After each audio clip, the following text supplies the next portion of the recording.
«Mamá, no te metas más, esta ya no es tu casa». Cuando escuché esas palabras de mi propio hijo, sentí que algo se rompía en silencio dentro de mí. No levanté la voz, no discutí. Solo entendí que, sin darme cuenta, había empezado a quedarme fuera de su vida. En este inicio, conté cómo una sola frase dura de mi hijo me hizo comprender, de golpe y en silencio, que ya no tenía el mismo lugar en su vida.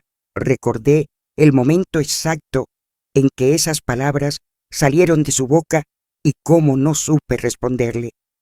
Sentí una ruptura interna, no por enojo, sino por una tristeza profunda y contenida. No discutí ni levanté la voz, solo me quedé callada. En ese silencio entendí que algo había cambiado para siempre. Fue la primera vez que me sentí al margen sin haberme ido a ningún lado. Yo me llamo Rosa Elena Martínez. Tengo 64 años y vivo desde hace más de 3 décadas en Coyoacán. Mi casa es pequeña, de esas que no impresionan a nadie, pero que guardan más recuerdos de los que caben en las paredes. Cada mañana me despierto temprano, casi siempre antes de que salga el sol, no porque alguien me lo pida, sino porque el cuerpo ya aprendió ese ritmo. Pongo agua a calentar, preparo café de olla y me siento un momento en la cocina, en silencio, escuchando cómo el barrio va despertando poco a poco. Mi vida durante mucho tiempo fue sencilla y equilibrada, no perfecta, pero estable. Aprendí a valorar ese equilibrio después de enviudar. Mi esposo murió hace años y con su ausencia también se fueron muchas certezas, pero no todas. Me quedé con mi casa, con mis rutinas, con mis recuerdos y con mi hijo. Él fue, durante mucho tiempo, el centro tranquilo de mi vida adulta, no en el sentido de dependencia, sino de compañía. Sabía que estaba ahí y eso bastaba. Mi hijo se llama Daniel. Lo crié prácticamente sola desde que era adolescente, porque su padre trabajaba largas jornadas. Yo era la que lo llevaba a la escuela, la que lo esperaba con la comida caliente, la que escuchaba sus problemas cuando regresaba serio o callado. Nunca fui una madre escandalosa ni controladora. Siempre creí que el amor también se demostraba dejando espacio para respirar. Cuando Daniel creció y se fue a vivir solo, sentí el vacío natural, ese que duele, pero que también confirma que hiciste bien tu trabajo. Seguimos viéndonos seguido. Venía los domingos, a veces solo, a veces con amigos. Comíamos juntos, hablábamos de su trabajo, de sus planes. Yo escuchaba más de lo que hablaba. Me gustaba verlo seguro, tranquilo, convertido en el hombre que había aprendido a ser. Antes de que se casara, nuestra relación tenía un ritmo propio. No dependíamos uno del otro, pero había confianza. Si yo opinaba algo, él escuchaba. Si él tomaba una decisión distinta, yo lo aceptaba. Había respeto. Yo sentía que, aunque ya no viviera conmigo, mi voz seguía teniendo un lugar en su vida, no como orden, no como mandato, sino como referencia. Mi vida diaria también estaba llena de pequeñas cosas que me sostenían. Iba al mercado de Coyoacán 2 veces por semana. Caminaba sin prisa, saludaba a los mismos vendedores de siempre. A veces me detenía a comprar pan dulce, otras solo verduras frescas. Los jueves por la tarde iba a la iglesia, no siempre a misa, a veces solo a sentarme un rato. Me gustaba esa sensación de pertenecer a un lugar sin tener que explicar nada. Nunca me sentí sola, aunque viviera sola. Esa es una diferencia importante que aprendí con los años. La soledad no siempre es abandono. Muchas veces es elección. Yo había elegido una vida tranquila, sin ruido innecesario. Tenía mis horarios, mis silencios, mis pensamientos, y dentro de todo eso, Daniel seguía presente, aunque ya no a diario. Cuando él conoció a su esposa, yo me alegré de verdad. No sentí celos ni miedo. Pensé que era parte natural de la vida. La conocí, fui amable, respetuosa. Nunca quise ocupar un lugar que no me correspondía. Yo sabía que ahora él estaba construyendo algo distinto y yo no quería ser un obstáculo, sino un apoyo discreto. Al principio, nada parecía fuera de lugar. Seguíamos viéndonos, aunque con menos frecuencia. Yo entendía. Los comienzos siempre son así. Nuevas prioridades, nuevos horarios. Me ajusté sin problema. Nunca reclamé tiempo ni atención. Siempre creí que el cariño no se exige.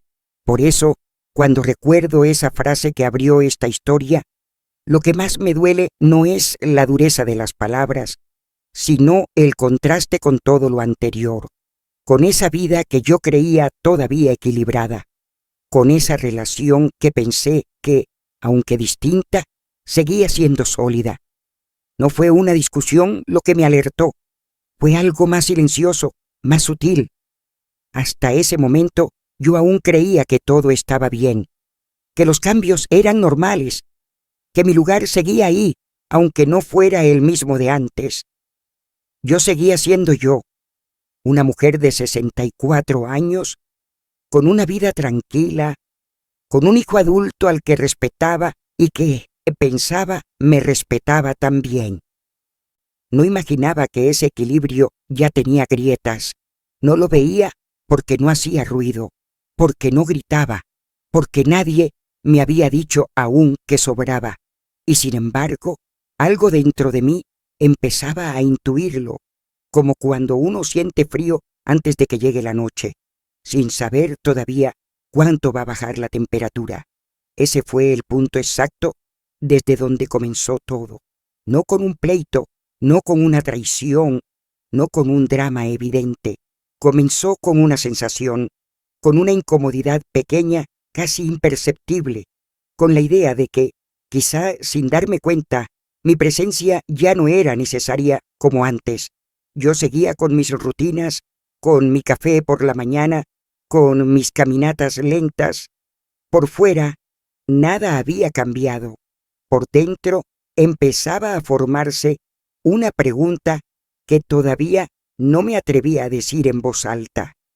Una pregunta que, en ese momento, preferí guardar en silencio, esperando que el tiempo, como tantas otras veces, se encargara de acomodar las cosas. En este capítulo, conté quién soy y cómo era mi vida tranquila en Coyoacán antes de que todo cambiara. Recordé mi relación cercana y respetuosa con mi hijo, el equilibrio que sentía en nuestra convivencia y mi alegría cuando él se casó. Poco a poco describí cómo, sin discusiones ni conflictos visibles, empecé a percibir una distancia sutil. Observé que los cambios no hacían ruido, pero dejaban una sensación incómoda. Al final comprendí que ese equilibrio tenía grietas y que una pregunta silenciosa comenzaba a crecer dentro de mí. Después de la boda de Daniel, nada cambió de golpe. Eso es algo que quiero dejar claro, porque a veces uno espera señales grandes para entender que algo se mueve, y la vida rara vez funciona así. Los cambios llegaron como llegan las estaciones, sin avisar, y cuando uno se da cuenta, el aire ya es distinto. Yo seguí con mis días iguales, con mis compras en el mercado, con mis tardes tranquilas. Daniel seguía llamando, pero ya no era lo mismo. Antes me hablaba para contarme cosas pequeñas, un problema en el trabajo, una duda, una anécdota sin importancia. Después del matrimonio, sus llamadas se volvieron más breves y más prácticas. Ya no me preguntaba qué pensaba yo, más bien me informaba de decisiones ya tomadas. No había mala intención en su voz, eso lo sé, pero sí había una prisa nueva, una necesidad de cerrar rápido la conversación. Empecé a notar que, cuando nos veíamos, casi siempre estaba su esposa presente. No me molestaba, al contrario, yo quería conocerla mejor, pero algo en la dinámica había cambiado. Si yo hacía una pregunta, Daniel miraba primero hacia ella antes de responder.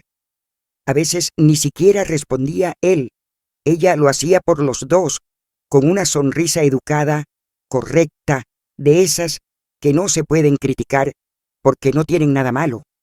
Yo me decía que estaba exagerando, que era normal, que los matrimonios jóvenes funcionan así, como un equipo. Me repetía que no debía tomarlo como algo personal.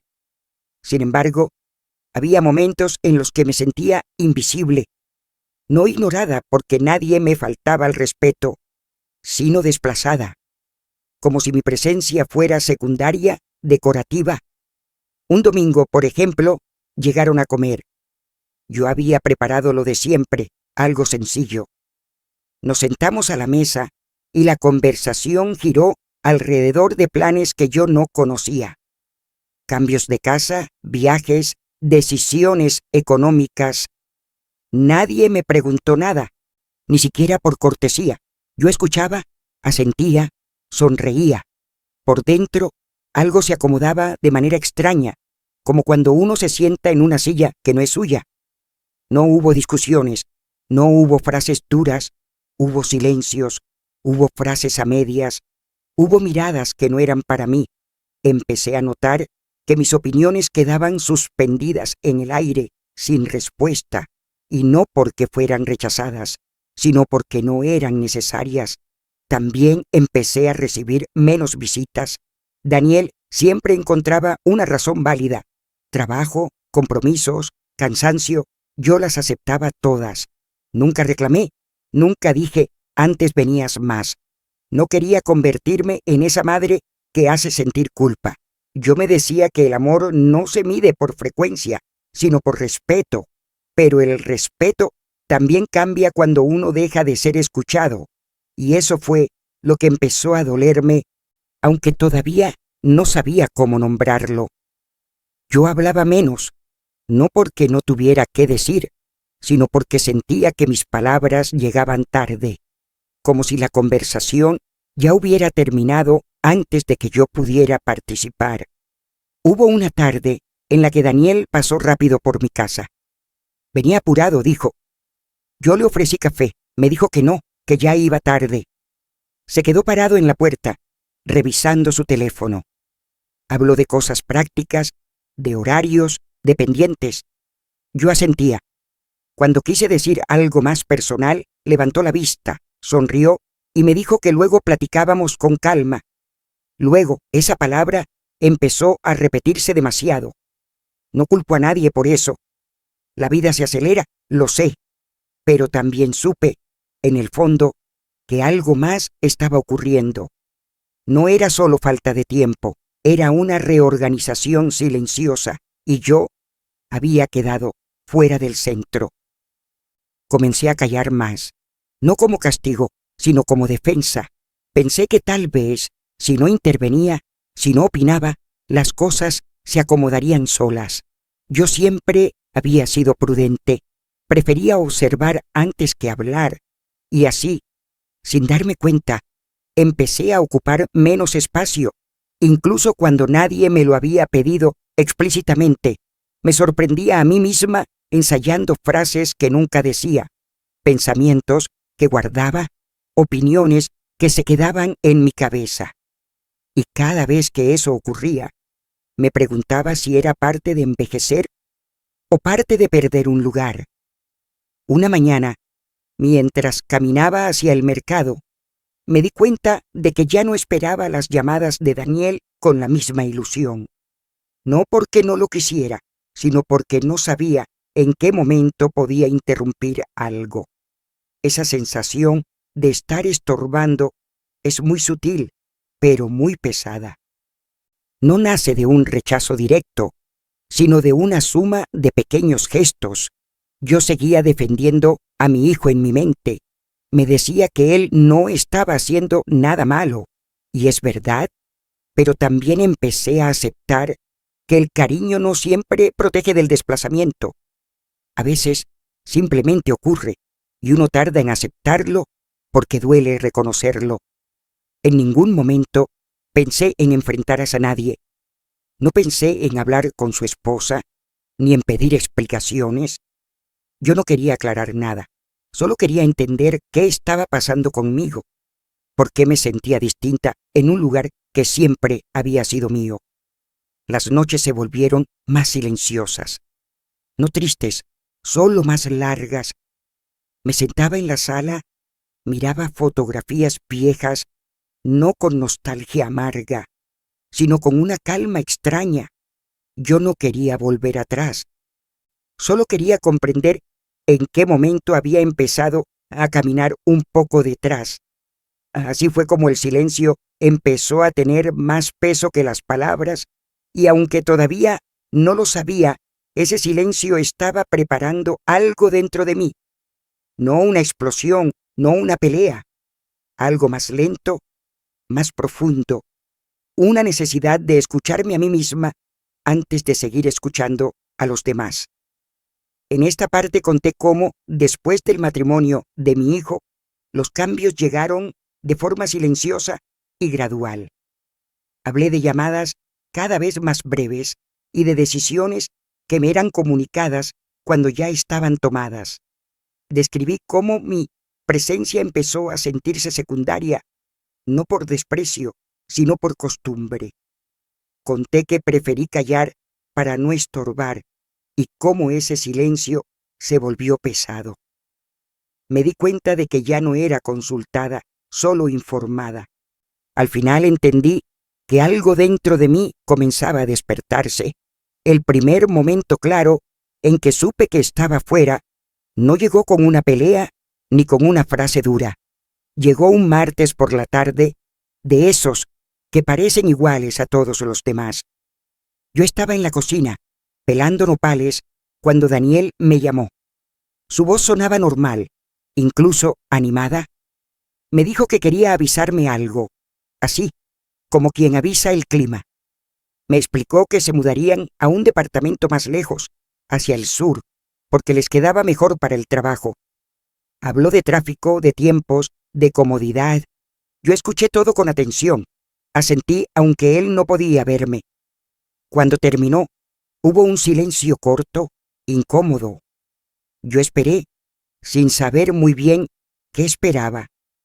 Tal vez una pregunta, tal vez un ¿qué piensas? No llegó. Entonces entendí que la llamada no era para compartir la decisión, sino para cerrarla conmigo. Dije que me parecía bien, que lo importante era que estuvieran tranquilos. Colgamos con cariño. Me quedé un momento parada, con el cuchillo en la mano, mirando la tabla. No fue tristeza inmediata, fue una sensación seca, como cuando uno se da cuenta de que llegó tarde a una cita que no sabía que tenía.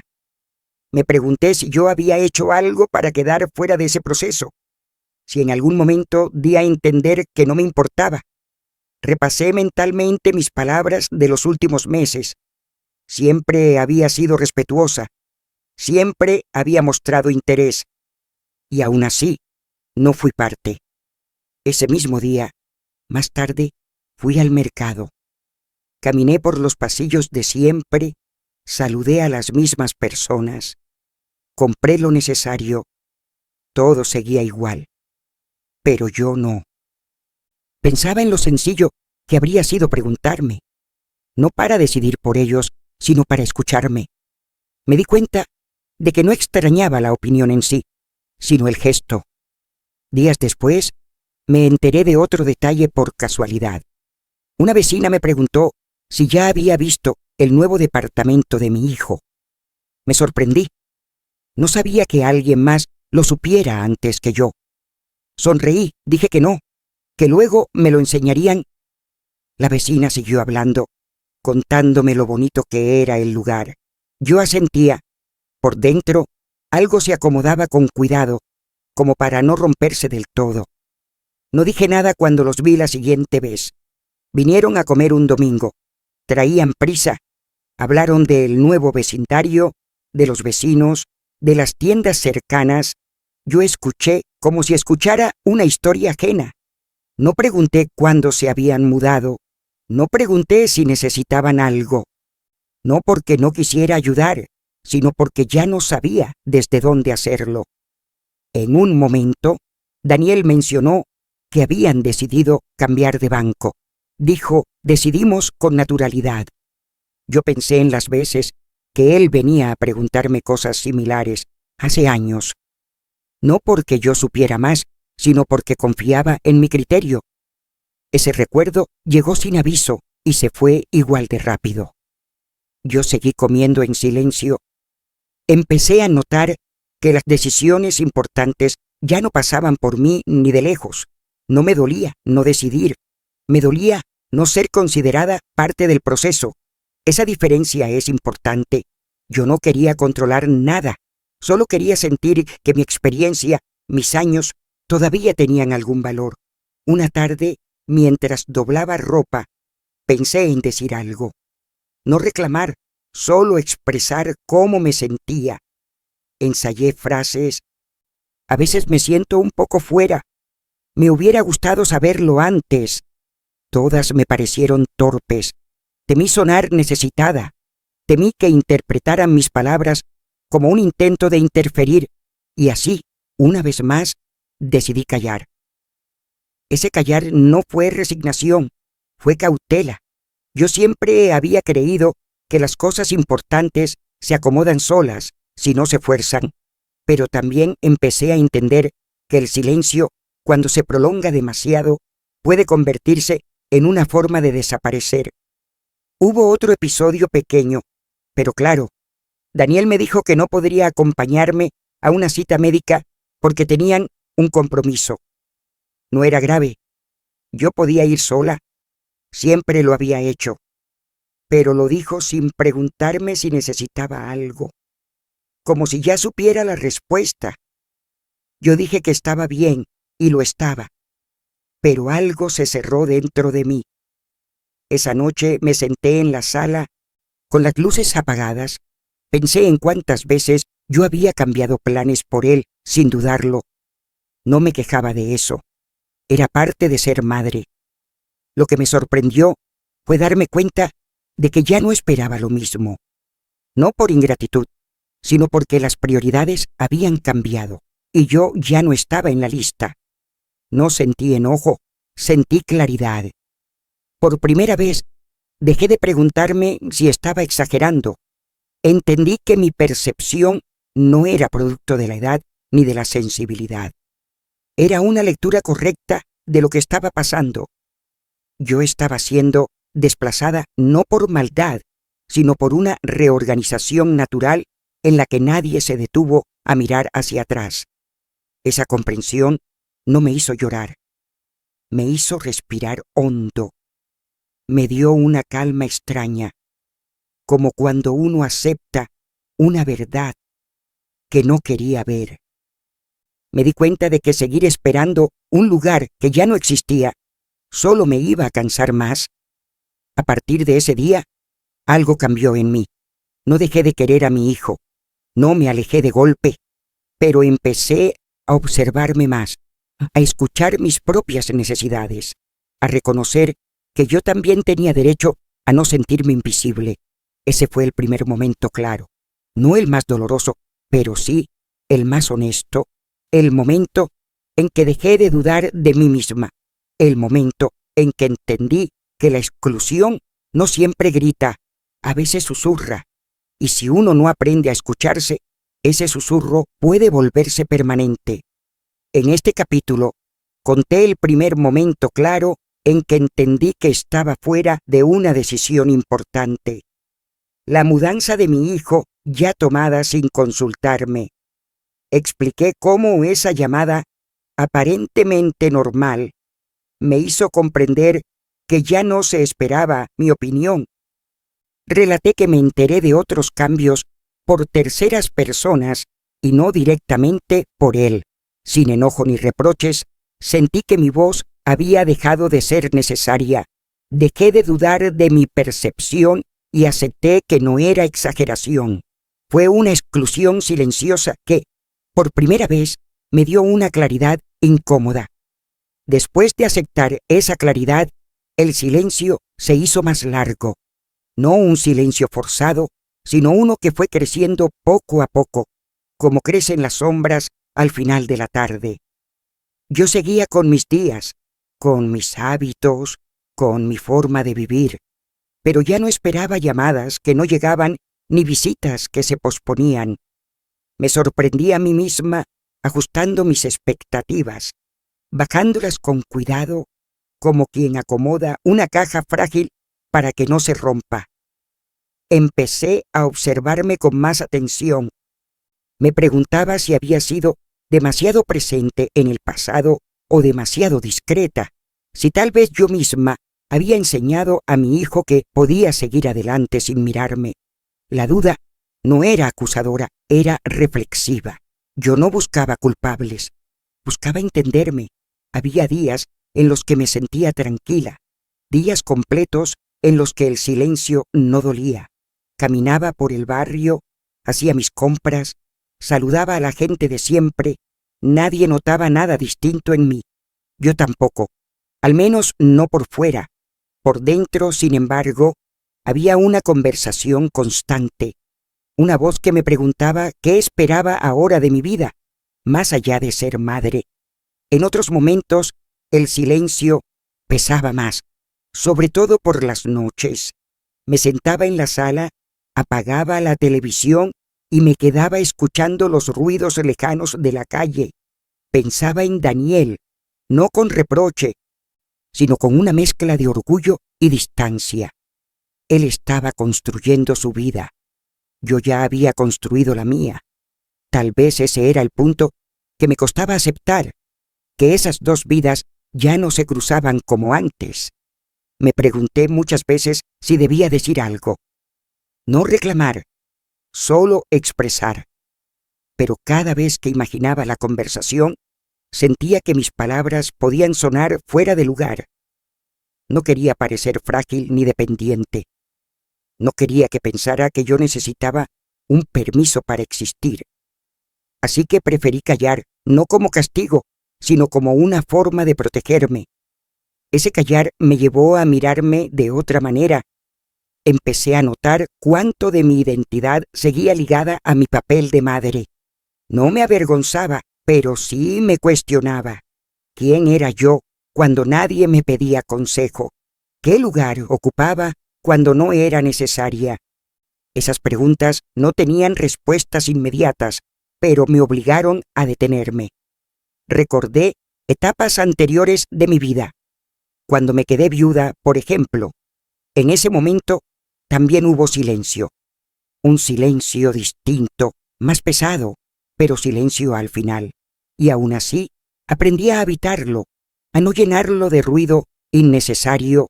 Me di cuenta de que ya había sobrevivido a otras transiciones, aunque en su momento parecieran imposibles.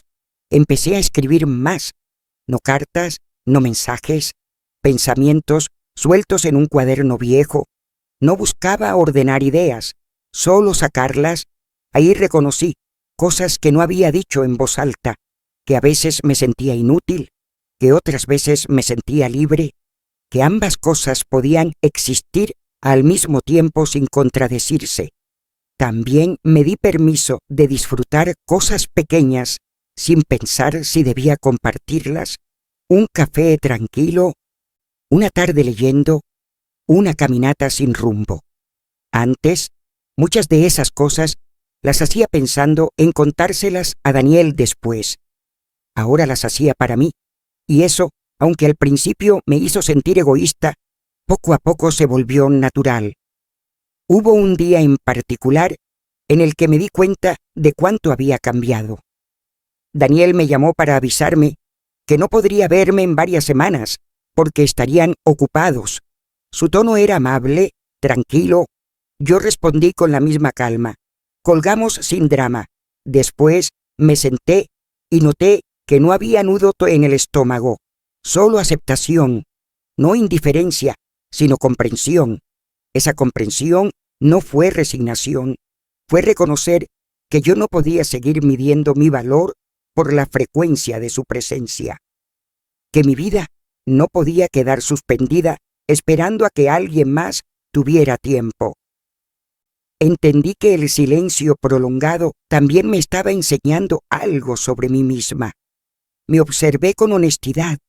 Vi mis miedos, pero también mis fortalezas.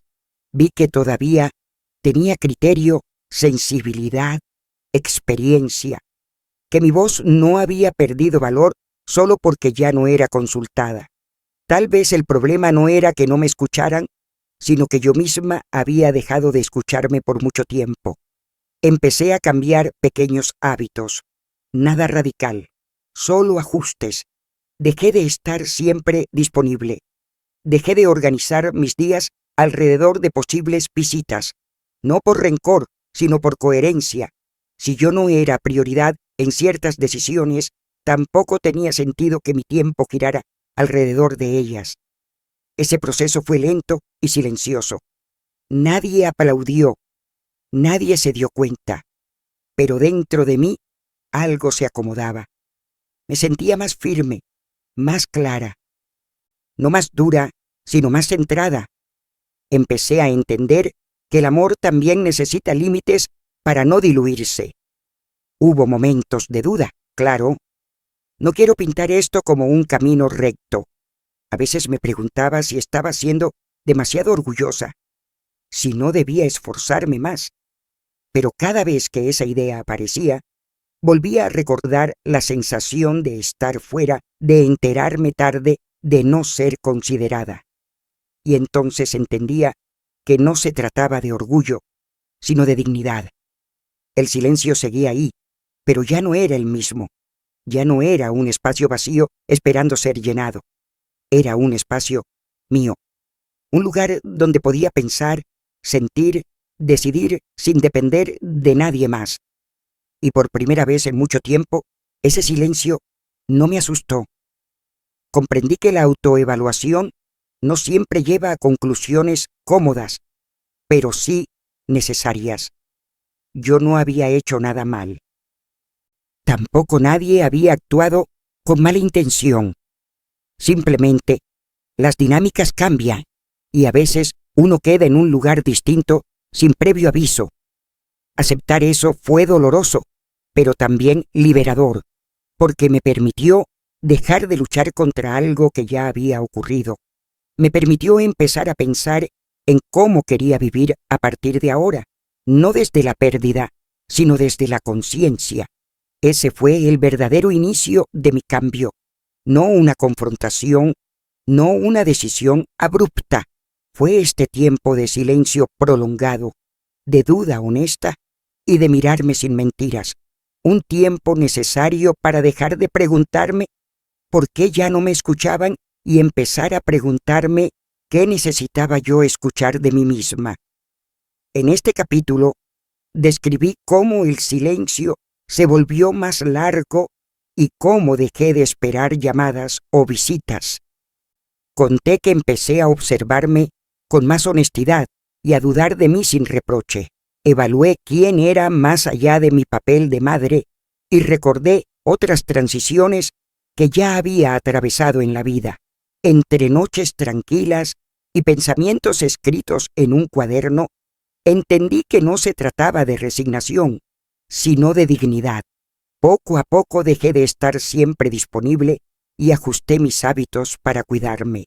Acepté que el silencio también podía ser un espacio propio y liberador.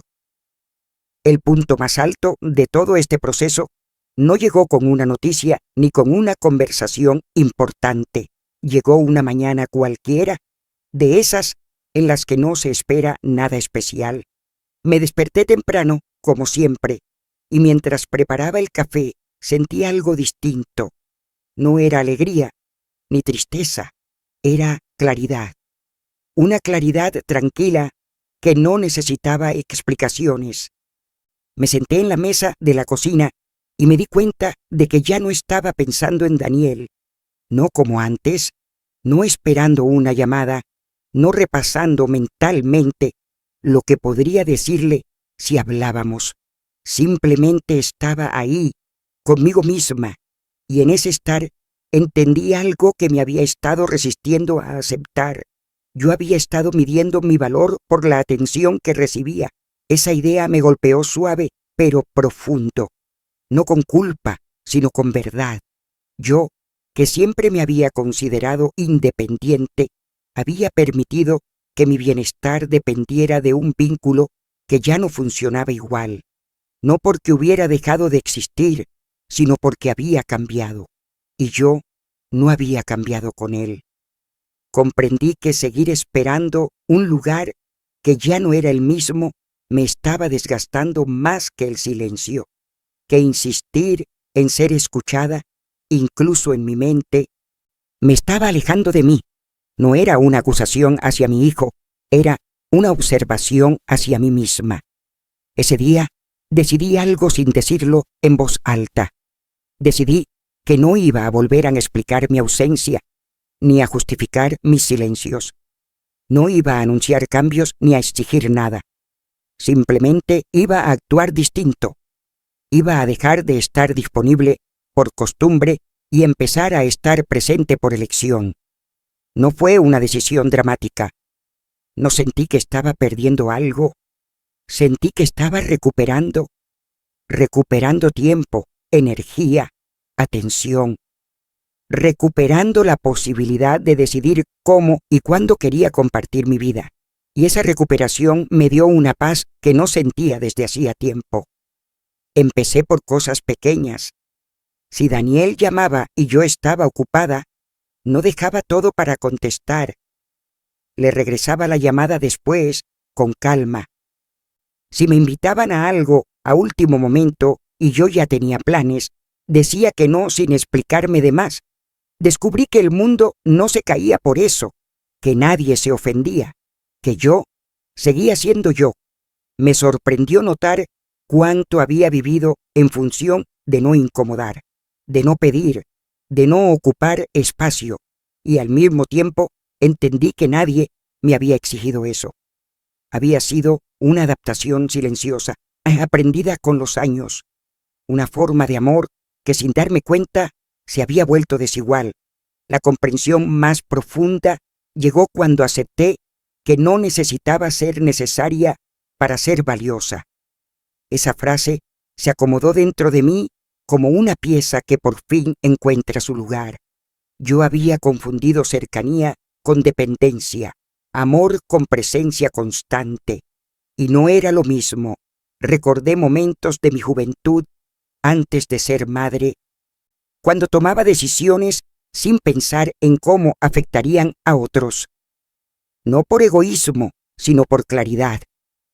Me di cuenta de que había perdido un poco de eso en el camino. No porque ser madre me lo quitara, sino porque yo misma lo fui dejando de lado.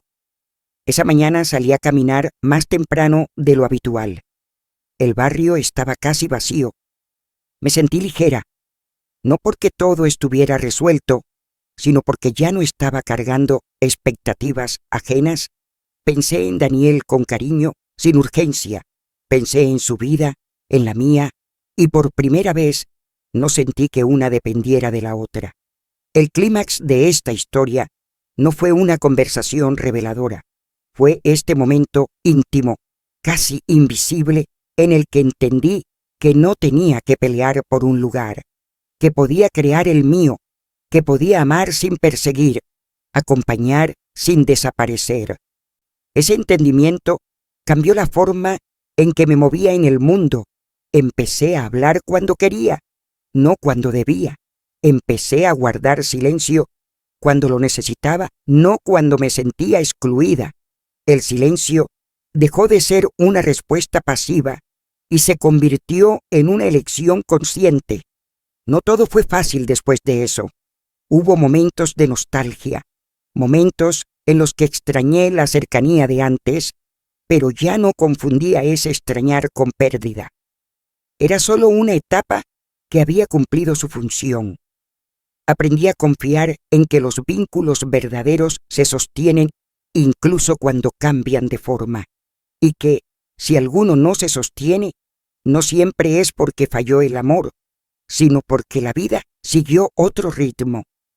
el mayor cambio fue interno.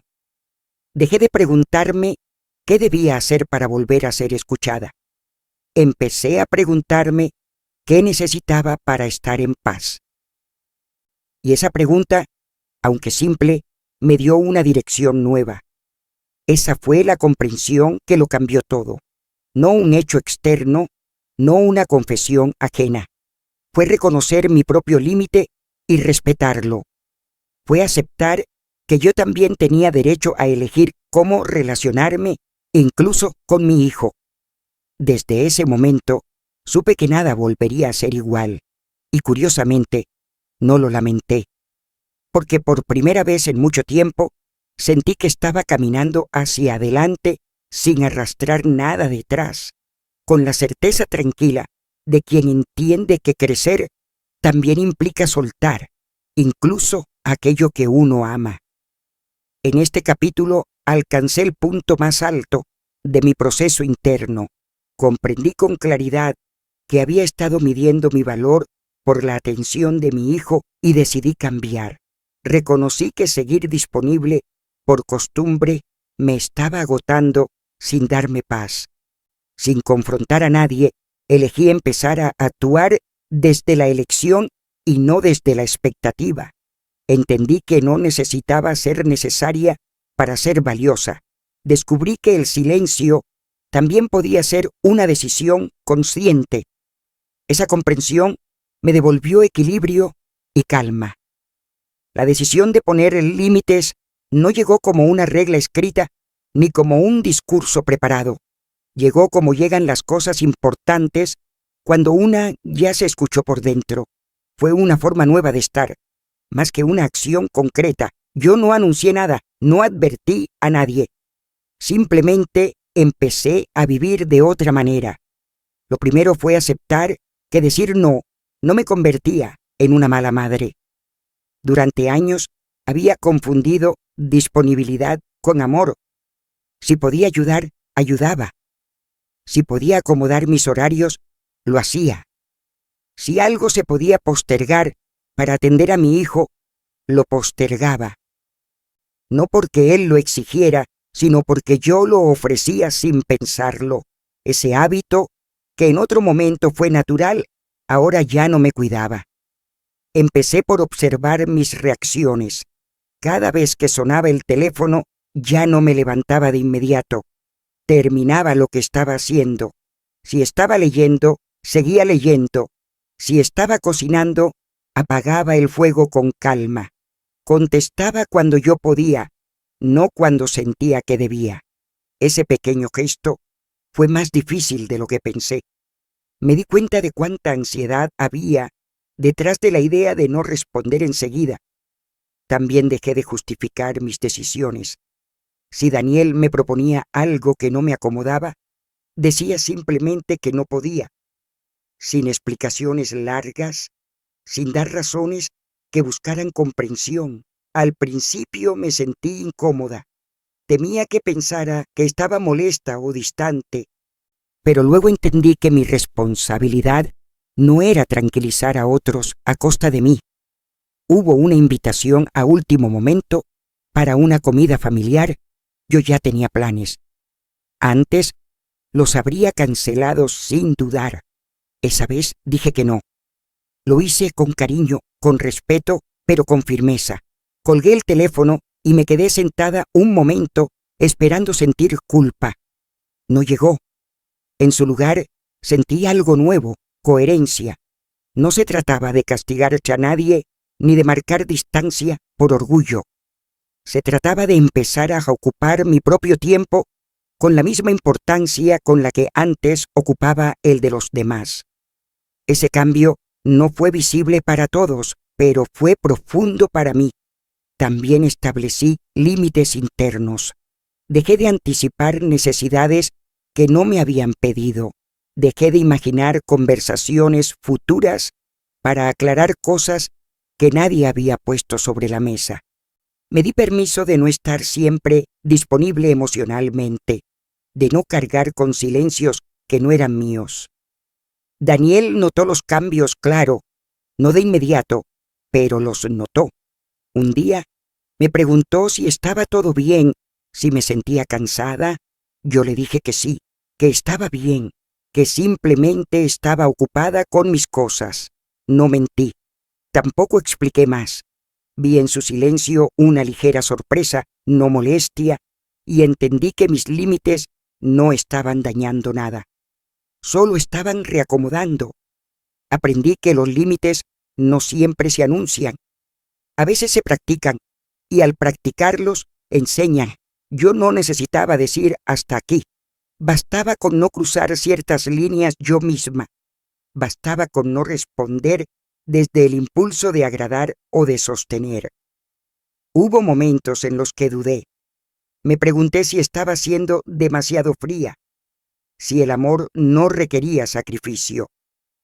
Pero cada vez que esa duda aparecía, volvía a la sensación de paz que me daba actuar desde la elección.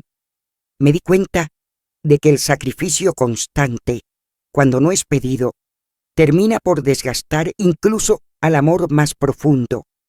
Empecé a sentirme más firme en mi cuerpo. Caminaba distinto, respiraba distinto. No porque mi vida se hubiera vuelto más emocionante, sino porque se había vuelto más mía. Ya no estaba esperando señales externas para validar mis decisiones. Yo misma me estaba dando permiso. Una tarde, Daniel me llamó para pedirme un favor que implicaba cambiar mis planes. Lo escuché con atención. Le dije que no podía, pero que podía ayudarle de otra forma otro día. Hubo un silencio breve al otro lado. Luego dijo que estaba bien. Colgamos. Yo me quedé tranquila. No sentí que había perdido algo. Sentí que había ganado claridad. Ese fue el momento en que confirmé que mis límites no eran una barrera, sino un marco. Un marco donde el vínculo podía seguir existiendo, pero sin desdibujarme. Comprendí que no necesitaba retirarme para poner límites. Podía quedarme pero de pie. El tono firme pero sereno no fue algo que practiqué frente al espejo. Fue una consecuencia natural de haberme escuchado antes. Cuando una está clara por dentro, no necesita elevar la voz ni justificar cada paso. La firmeza se nota en la calma. También empecé a hablar menos de lo que sentía y más de lo que hacía.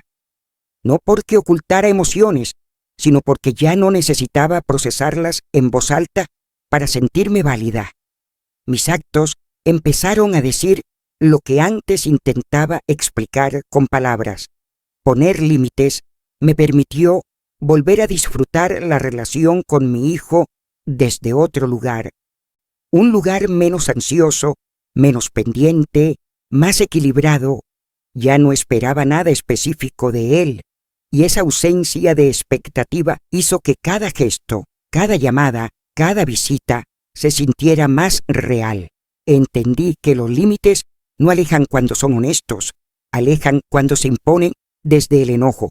Los míos nacieron del cuidado, no del resentimiento. Por eso no rompieron nada, solo ajustaron. Al final, establecer límites sin confrontación fue el acto más respetuoso que pude tener conmigo y con él. Me respeté a mí al no desaparecer, lo respeté a él al no exigirle algo que ya no podía dar de la misma manera. Ese fue el aprendizaje más grande de esta etapa, que amar no siempre es estar y que estar no siempre es ceder. A veces, amar es saber hasta dónde y quedarse ahí, con serenidad. En este capítulo conté cómo empecé a poner límites de forma consciente y tranquila, sin anunciar ni confrontar. Expliqué que dejé de estar disponible por costumbre y que aprendí a decir no, sin justificarme. Observé cómo priorizar mi tiempo cambió, mi manera de relacionarme. Vi que mis actos reacomodaron la relación con mi hijo sin romperla. Comprendí que la calma y la coherencia podían sostener el vínculo. Confirmé que poner límites me devolvía firmeza y respeto por mí misma. Las consecuencias del silencio no llegaron como un golpe, sino como un espacio que se fue abriendo, un espacio donde antes había ruido, planes, llamadas frecuentes. No fue una ausencia dramática, fue una ausencia funcional. Yo dejé de empujar y al hacerlo, apareció un vacío que no había sido evidente mientras yo llenaba todo. Al principio, ese vacío me resultó extraño. Me encontraba con tardes libres que antes no tenía, con mañanas sin mensajes pendientes, con fines de semana que no giraban alrededor de una visita posible. No sentí tristeza inmediata, sentí desorientación, como cuando uno deja de usar una muleta y tiene que aprender a caminar de otra forma. Me di cuenta de que muchas de mis rutinas estaban organizadas en torno a la posibilidad de estar disponible. Incluso cuando nadie me llamaba, yo estaba preparada. Ese estado permanente de alerta se fue apagando poco a poco y al apagarse dejó un silencio distinto, más amplio, más real. Daniel también empezó a sentir ese espacio, no porque yo se lo señalara, sino porque dejó de estar cubierto por mi presencia constante. Hubo llamadas que no regresé de inmediato, invitaciones que rechacé sin ofrecer alternativas, comentarios que no respondí con la rapidez de antes. Nada fue brusco, todo fue claro. Ese vacío no trajo reclamos, trajo pausas, silencios más largos del otro lado del teléfono, frases menos seguras. Yo escuchaba esos cambios con atención, pero sin intervenir. No era una prueba, no estaba esperando una reacción específica, estaba observando qué pasaba cuando yo dejaba de sostener. En mi vida cotidiana, el vacío empezó a llenarse de otras cosas, no de personas nuevas ni de actividades extraordinarias, de tiempo para mí. Empecé a cocinar con más calma, a caminar sin destino, a sentarme a leer sin mirar el reloj. Descubrí que había estado viviendo con prisa sin darme cuenta. Hubo tardes en las que me senté en la sala y pensé en llamar a Daniel, no por necesidad, sino por costumbre. En esas ocasiones me detuve. Me pregunté si realmente quería hablar o si solo estaba llenando un espacio. Muchas veces la respuesta fue que no hacía falta, y dejé el teléfono donde estaba. Ese gesto sencillo fue transformador. Me enseñó que el silencio no siempre pide ser interrumpido. A veces solo necesita ser habitado. Yo empecé a habitarlo sin miedo. El vacío emocional también trajo recuerdos. Recordé etapas de mi vida en las que también hubo silencios importantes. Cuando me fui de casa de mis padres, cuando murió mi esposo, cuando mi hijo se fue a vivir solo. En todas esas transiciones, el vacío había sido parte del proceso, no un enemigo, sino un umbral. Comprendí que ahora estaba cruzando otro umbral, uno menos visible, pero igual de significativo, el de dejar de ser el centro emocional de alguien. Y aunque eso podía doler, también habría espacio para algo nuevo. Daniel me llamó una tarde después de varios días sin hablar. Su tono era distinto, no preocupado, pero sí más atento. Me preguntó cómo estaba, le respondí con sinceridad, le conté de mis días, de mis caminatas, de un libro que estaba leyendo. No le pregunté por qué no había llamado antes, no lo hice sentir observado, solo hablé desde donde estaba. Después de colgar, me di cuenta de que la conversación había sido diferente, más equilibrada. No había expectativa de ninguno de los dos, solo intercambio. Ese fue uno de los primeros indicios de que el vacío estaba haciendo su trabajo. No siempre fue así. Hubo momentos en los que el silencio se sentía pesado, días en los que extrañé la cercanía antigua. En esos momentos no negué la nostalgia, la dejé estar. Aprendí a distinguirla del deseo de volver atrás. Extrañar no siempre significa querer regresar. El vacío también me mostró qué vínculos eran reales y cuáles estaban sostenidos solo por mi esfuerzo. Algunas personas se acercaron más, otras se alejaron sin drama. Yo observé esos movimientos con curiosidad, no con juicio. Entendí que los espacios revelan tanto como las palabras. En relación con mi hijo, el vacío empezó a actuar como un espejo. No un castigo, sino un reflejo. Al no estar siempre ahí, mi presencia comenzó a notarse de otra forma. No por cantidad, sino por calidad. Cuando nos veíamos, había más atención, menos prisa. Yo no hablé de límites ni de procesos internos. No hice discursos. No era necesario. El cambio estaba en mis actos y en el espacio que dejaba. Ese espacio invitaba a algo distinto. Me di cuenta de que el vacío emocional no estaba vacío del todo, estaba lleno de posibilidad. Posibilidad de una relación más consciente, posibilidad de una identidad más amplia, posibilidad de una vida menos reactiva. También entendí que no todos los vacíos se llenan, algunos se aceptan, y aceptarlos no es rendirse, es madurar. Yo estaba aprendiendo a aceptar que mi papel había cambiado y que eso no me hacía menos importante. El silencio dejó de ser una señal de pérdida y se convirtió en una señal de ajuste. Un ajuste necesario para que algo nuevo pudiera surgir. No sabía aún qué sería, pero ya no me angustiaba no saberlo. Habitar el vacío fue incómodo al principio, luego se volvió natural. Dejé de explicarme, dejé de justificar mis tiempos, dejé de sentir que debía compensar la ausencia con algo más. Simplemente estuve. Ese estar sin adornos ni exigencias fue lo que empezó a transformar todo. No de manera espectacular, sino profunda. Me di cuenta de que el vínculo con mi hijo no dependía de mi presencia constante, sino de nuestra capacidad de encontrarnos desde lugares más honestos. El vacío emocional no fue el final de nada. Fue el espacio entre una forma de relación y otra. Un espacio necesario para que ambos pudiéramos respirar y vernos de nuevo sin las expectativas de antes. Y mientras ese espacio se abría, yo seguía caminando, cocinando, leyendo, viviendo, no esperando que algo ocurriera, sino permitiendo que ocurriera si tenía que ocurrir, con la tranquilidad de saber que, por primera vez en mucho tiempo, no estaba huyendo del silencio ni llenándolo por miedo. Estaba aprendiendo a quedarme ahí, a escuchar lo que el vacío tenía que decir, y eso, aunque no lo sabía entonces, era el paso previo a algo que todavía estaba por revelarse.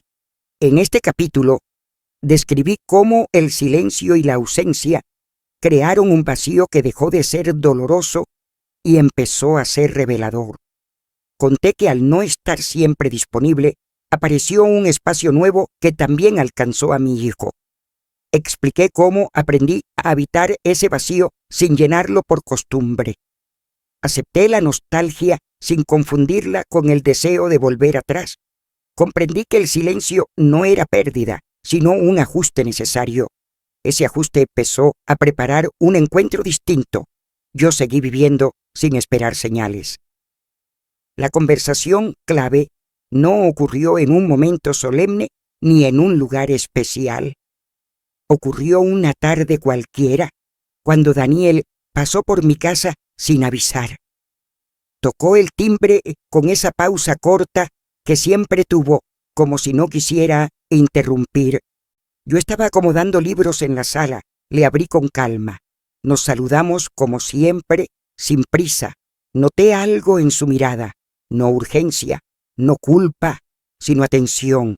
Se sentó en la silla de la esquina, la que casi no usa. Yo preparé café. Ninguno habló de inmediato. El silencio fue distinto al de otras veces. No era incómodo, era expectante. Yo no hice preguntas.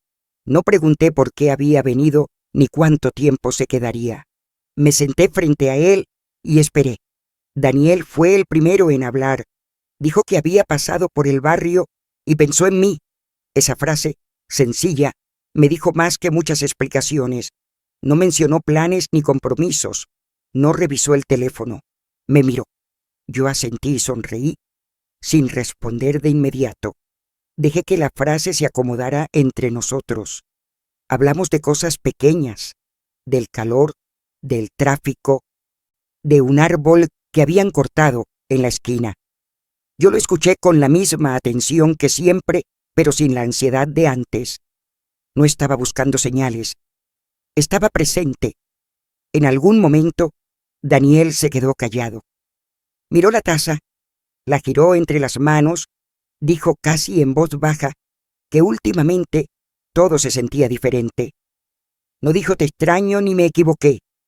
Dijo que la casa se sentía más silenciosa, que los domingos parecían más largos, que a veces pensaba en llamarme y luego no lo hacía porque no sabía si yo estaría ocupada. Yo escuché sin interrumpir, no corregí nada, no completé sus frases. Ese fue el reconocimiento, no explícito, no dramático. Fue reconocer que algo faltaba sin nombrarlo directamente. Yo sentí una calma profunda, no porque por fin me hubiera dado la razón, sino porque hablaba desde su experiencia, no desde una defensa. Le respondí con honestidad. Le dije que yo estaba bien, que había aprendido a disfrutar mis días de otra manera. No le dije que me había dolido antes. No era necesario. Le dije que a veces el silencio ayuda a escuchar cosas que el ruido tapa. Él asintió despacio. Daniel me preguntó si yo me sentía distante. La pregunta fue directa, pero no acusatoria. Le dije que no, que me sentía más clara, que estar menos disponible no significaba querer menos, significaba cuidarme. Vi cómo esa idea se acomodaba en su expresión, sin resistencia. No hablamos del pasado en detalle, no repasamos decisiones ni episodios. No era una rendición de cuentas, era un ajuste en el presente. Yo no necesitaba que entendiera todo, bastaba con que empezara a percibir. En un momento me dijo que había notado que yo ya no insistía, que antes yo siempre encontraba la manera de estar y ahora no. Lo dijo sin reproche, con curiosidad. Le respondí que había aprendido a no forzar los encuentros, que cuando se dan, se disfrutan más. No lo miré esperando aprobación, lo dije como quien comparte algo aprendido. El silencio volvió a instalarse, pero esta vez con otra calidad. Daniel respiró hondo y dijo que tal vez había dado por sentadas muchas cosas. No mencionó nombres ni responsabilidades. Solo habló de hábitos, de cómo uno se acostumbra a que alguien esté ahí y deja de notarlo. Yo asentí, no confirmé ni negué. No hacía falta. El reconocimiento ya estaba ahí, no como una disculpa, sino como una conciencia nueva. Y esa conciencia, para mí, era suficiente. Terminamos el café. Daniel se levantó, miró la sala, las fotos, dijo que todo seguía igual. Yo le respondí que sí, que algunas cosas permanecen, otras cambian de lugar. Sonrió. Nos despedimos con un abrazo tranquilo, sin promesas ni planes. Cuando cerré la puerta, no sentí euforia ni alivio exagerado. Sentí equilibrio. Sentí que algo se había movido sin empujones, que el vacío había hecho su trabajo, no llenándolo, sino mostrándolo. Esa conversación no resolvió todo. No era su función. Fue un punto de inflexión suave. Un momento en el que mi hijo empezó a percibir lo que había cambiado y al hacerlo, empezó también a mirarme desde otro lugar. Yo seguí con mis días, con mis hábitos nuevos. No esperé llamadas ni visitas, pero cuando llegaron, se sintieron distintas, más conscientes, más presentes, no porque yo hubiera exigido algo, sino porque el espacio había permitido verlo. Entendí entonces que el reconocimiento verdadero no siempre viene acompañado de palabras grandes. A veces llega en forma de atención, de una pregunta honesta, de una pausa. Y eso fue lo que ocurrió. No un cierre definitivo, no una reconciliación espectacular. Fue el inicio de una mirada nueva, una mirada que no necesitaba volver atrás para avanzar. Yo no cambié mi forma de estar después de esa conversación. No volví a estar siempre disponible. No retomé viejos hábitos. Me mantuve donde estaba, firme y serena. Y desde ahí permití que la relación encontrara su propio equilibrio. Ese día confirmé algo importante. Cuando uno deja de insistir, deja espacio para que el otro vea. Y cuando el otro ve por sí mismo, lo que surge no es culpa, sino comprensión. Y esa comprensión, aunque discreta, puede ser el comienzo de algo más honesto. No supe entonces qué vendría después. No lo necesitaba saber. Bastaba con haber llegado hasta ahí sin perderme. Bastaba con haber sostenido mi lugar sin imponerlo. Bastaba con haber permitido que el silencio hablara. Esa fue la conversación clave, no por lo que se dijo, sino por lo que ya no fue necesario decir. En este capítulo narré una conversación sencilla pero decisiva con mi hijo, donde sin disculpas ni reproches empezó a notar mi ausencia y el silencio que había quedado. Conté que escuché sin interrumpir y que hablé desde la calma, sin exigir ni explicar de más. Le dije que estar menos disponible era una forma de cuidarme. Observé que él no se defendió ni cambió el tema. Sentí equilibrio al notar que empezaba a mirarme con más atención. Fue un reconocimiento silencioso, no una promesa. La reconstrucción de nuestra relación no ocurrió de un día para otro. No hubo un antes y un después marcado, sino una serie de pequeños ajustes que se fueron dando con el tiempo. Ajustes que no pedí ni negocié, pero que aparecieron porque ambos estábamos en un lugar distinto. Después de aquella conversación, Daniel no cambió de manera exagerada. No empezó a llamarme todos los días, ni a buscarme constantemente. Y eso fue importante, porque lo que se reconstruyó no fue la frecuencia, sino la calidad. Cuando hablábamos, había más pausa, menos prisa, más escucha. Yo también me mantuve donde estaba, no retrocedí, no volví a estar disponible por inercia. Seguí cuidando mis tiempos, mis rutinas, mis silencios.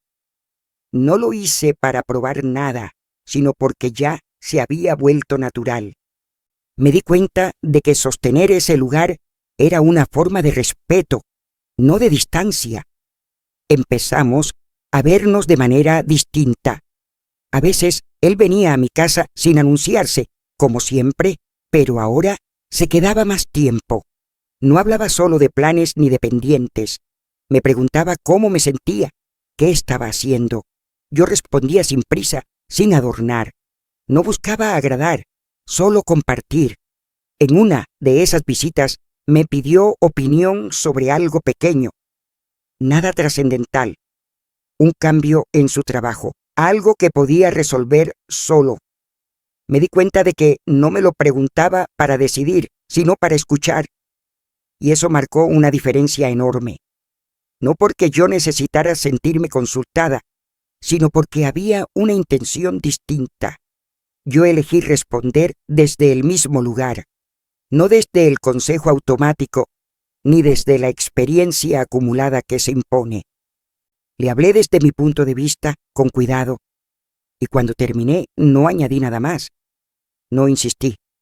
No cerré la conversación. Él tomó lo que necesitó. Nuestra relación empezó a sentirse más horizontal. Ya no era yo sosteniendo, ni él alejándose. Éramos dos personas compartiendo momentos desde la elección. A veces yo decía que no podía verlo. A veces él también. Y eso dejó de ser un problema. Noté que Daniel empezó a respetar mis tiempos sin que yo se los marcara. Si yo decía que estaba ocupada, lo aceptaba sin preguntas. Si yo proponía vernos otro día, lo anotaba. No lo viví como una concesión, sino como un reconocimiento. Yo, por mi parte, dejé de anticipar. Ya no imaginaba escenarios ni interpretaba silencios.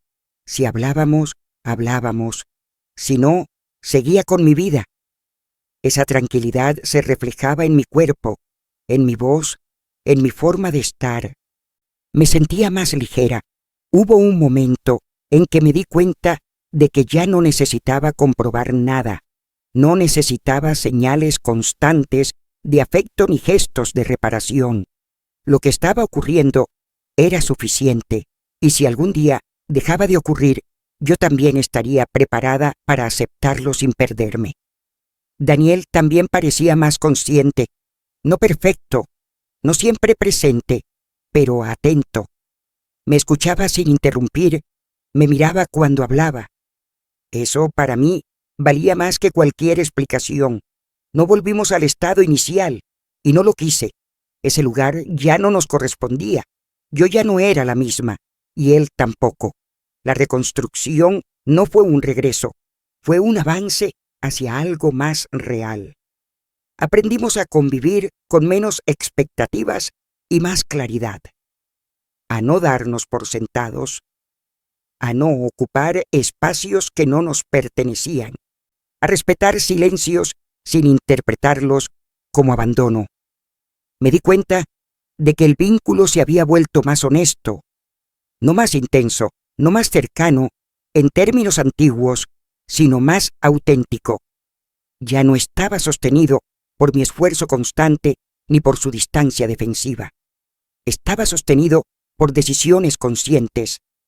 Hubo días en los que no nos vimos ni hablamos, y ya no dolía, porque sabía que no se trataba de olvido, sino de vida. Cada uno tenía la suya, y eso estaba bien. Cuando nos encontrábamos, no necesitábamos llenar el tiempo. Podíamos estar en silencio, tomar café, hablar de cualquier cosa. Ese tipo de compañía, tranquila y sin exigencias, fue uno de los mayores regalos de este proceso. Yo seguí siendo madre, claro, pero también seguí siendo Rosa Elena, una mujer con su propia vida, sus propias decisiones, su propio ritmo. Y desde ese lugar pude querer mejor. La reconstrucción no fue un acuerdo explícito, fue un entendimiento tácito, un respeto que se fue instalando sin ruido, un equilibrio nuevo que no dependía de promesas, sino de coherencia. Aprendí que las relaciones no siempre se salvan con palabras, sino con espacios bien puestos, que el amor no se demuestra ocupándolo todo, sino sabiendo cuándo retirarse un paso. Al mirar hacia atrás, no sentí rencor ni tristeza. Sentí gratitud por haber tenido el valor de no insistir cuando ya no era necesario, de no desaparecer, pero tampoco forzar. Esta etapa no fue el final de nada, sino la forma más adulta de continuar. Una forma donde ambos podíamos estar sin perdernos, donde el respeto no se pedía, se ejercía. Y así, sin grandes declaraciones ni promesas, nuestra relación encontró un lugar más justo. No el de antes, sino uno mejor para quienes éramos ahora. En este capítulo conté cómo la relación con mi hijo empezó a reconstruirse de forma gradual y más equilibrada. Expliqué que no regresamos al pasado, sino que avanzamos hacia una forma distinta de estar. Mantuve mis límites sin dureza, y él mostró más atención y escucha. Aprendimos a elegirnos sin exigencias. Descubrí que la cercanía ya no dependía de la frecuencia, sino de la calidad. Entendí que podía seguir siendo madre sin dejar de ser yo misma. Hoy, cuando recuerdo aquella frase con la que empezó todo, «Esta ya no es tu casa», no la escucho con el mismo dolor. No porque haya dejado de doler, sino porque ahora la entiendo de otra manera. ya no la tomo como un rechazo, sino como una señal de que los lugares cambian y que uno también puede elegir dónde pararse. Mi casa sigue siendo la misma, las paredes guardan recuerdos, el café huele igual por las mañanas y yo camino con la misma calma por el barrio. Lo que cambió fue mi forma de estar en la vida de mi hijo y sobre todo en la mía. Aprendí que amar no siempre es entrar, a veces es quedarse en el umbral con dignidad. No hubo promesas grandes ni finales perfectos. Hubo actos pequeños y constantes. Escuchar sin interrumpir, respetar silencios, elegir encuentros. Eso fue suficiente. Descubrí que el respeto no se negocia, se practica, y que el amor, cuando es adulto, no necesita invadir para sostenerse. La acción concreta con la que cierro esta historia es simple. Sigo viviendo a mi ritmo. Camino, leo, cocino, elijo, y cuando mi hijo llega, lo recibo sin cuentas pendientes. Así, la relación respira. Si esta historia te habló bajito, regálale un like para que llegue a más personas. Y si crees que nunca es tarde para poner límites con amor, suscríbete. A veces, lo más valiente no es insistir, sino aprender a estar.